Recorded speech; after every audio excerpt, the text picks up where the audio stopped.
देश विदेशबाट पाल्नुभएका सम्पूर्ण आदरणीय अतिथिगणहरूमा म सुधा गुरुङ डिग्निफाइड मेन्सुरेसन युके च्याप्टरको संयोजकको तर्फबाट हार्दिक स्वागत अभिवादन टक्राउन चाहन्छु र 7औं अन्तर्राष्ट्रिय मर्यादित महिनावारी दिवसको हामी सबैलाई हार्दिक मङ्गलमय शुभकामना र विशेष अहोभाव म प्रकट गर्न चाहन्छु यस अभियानका अभियन्ता डाक्टर राधा पौडेल जसले नेपालबाट विगत 40 वर्षदेखि अनवरत काम गर्दै यो अभियानलाई विश्वव्यापी बनाउन सफल भएकी छिन्।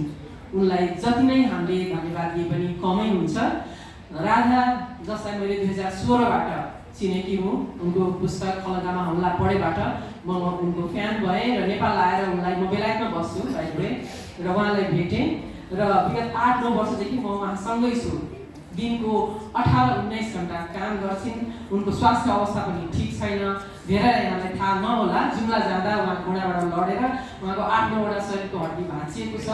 बस्न पनि उहाँलाई कुसनको सहारा बिना बस्न सक्दैनन्, खान पनि केही हुँदैन हैन। एकदमै कमजोर अवस्थाको बावजुद पनि जसरी उनले हाम्रो समाज, हाम्रो चेलीबेटीहरूको उत्थानको लागि दिनरात अनवरत मेहनत गरिरहेकी छन्, त्यसको लागि म अन्तर्मनबाट हार्दिक आभार पुनः प्रकट गर्दै सम्माननीय प्रधानमन्त्रीज्यूको यो शुभकामना सन्देश पढ्न जाँदैछु।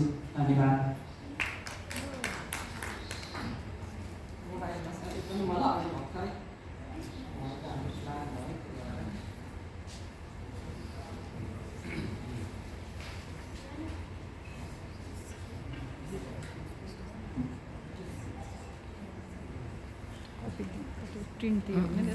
शुभकामना सन्देश सम्माननीय प्रधानमन्त्रीज्यू श्री सुशीला कार्कीज्यूबाट। 7औं अन्तर्राष्ट्रिय मर्यादित महिनावारी दिवसका अवसरमा सबै महिला तथा किशोरीका साथै यस क्षेत्रमा क्रियाशील अधिकारकर्मी, स्वास्थ्यकर्मी, समुदायका प्रतिनिधि तथा सरकारवालाहरूलाई हार्दिक शुभकामना व्यक्त गर्दछु। महिनावारी एक स्वाभाविक, जैविक र सम्मानित प्रक्रिया हो। दुर्भाग्यवश आज पनि कतिपय समाजमा मौनता, लज्जा र विभेदको माध्यम बनाइएको छ। अहिले विश्वभर लैङ्गिक हिंसा विरुद्धको 16 दिने अभियान चलिरहेको छ। यस अभियानले पनि स्मरण गराउँछ कि महिनावारी विभेद एक किसिमको लैङ्गिक हिंसा नै हो। कतै देखिने र कतै नदेखिने गरी विश्वका धेरै ठाउँमा कुनै न कुनै रूपले यो विभेद विद्यमान छ। कुनै पनि प्रकारको विभेदपूर्ण एवं हानिकारक प्रथा, विश्वास वा परम्परा कुनै पनि बहानामा स्वीकार्य हुन सक्दैन। नेपाल सरकारले महिनावारीलाई मर्यादा, सम्मान, समानता र अधिकारको विषयका रूपमा स्थापित गर्न प्रतिबद्धता व्यक्त गर्दै त्यस अनुरूपका कानुन, नीति र कार्यक्रम कार्यान्वयनमा ल्याएको छ। यसै सन्दर्भमा महिला, बालबालिका तथा ज्येष्ठ नागरिक मन्त्रालयले मर्यादित महिनावारी निर्देशिका तयारीको अन्तिम चरणमा पुर्याएको छ, जसले विद्यालय, परिवार, समुदाय, कार्यस्थल र सार्वजनिक स्थलमा सम्मानजनक र सुरक्षित वातावरण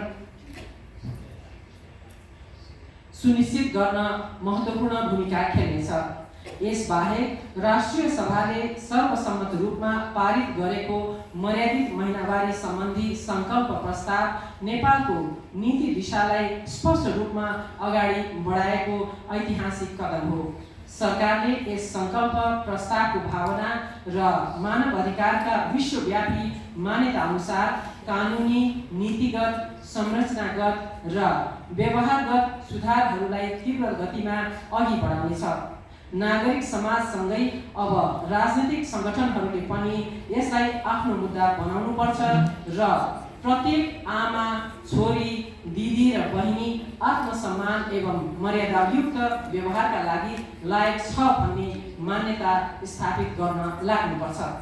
हाम्रो साझा उद्देश्य छ महिनावारीलाई सम्मान, स्वास्थ्य, समानता र अधिकारको विषय बनाउनुपर्छ। कुनै किशोरी वा महिला केवल महिनावारीका कारण अपमानित, बहिष्कृत वा हिंसामा पर्नुपर्ने अवस्थाको अन्त्यका लागि यस दिवसले महत्त्वपूर्ण भूमिका खेल्न सकोस्। हार्दिक शुभकामना।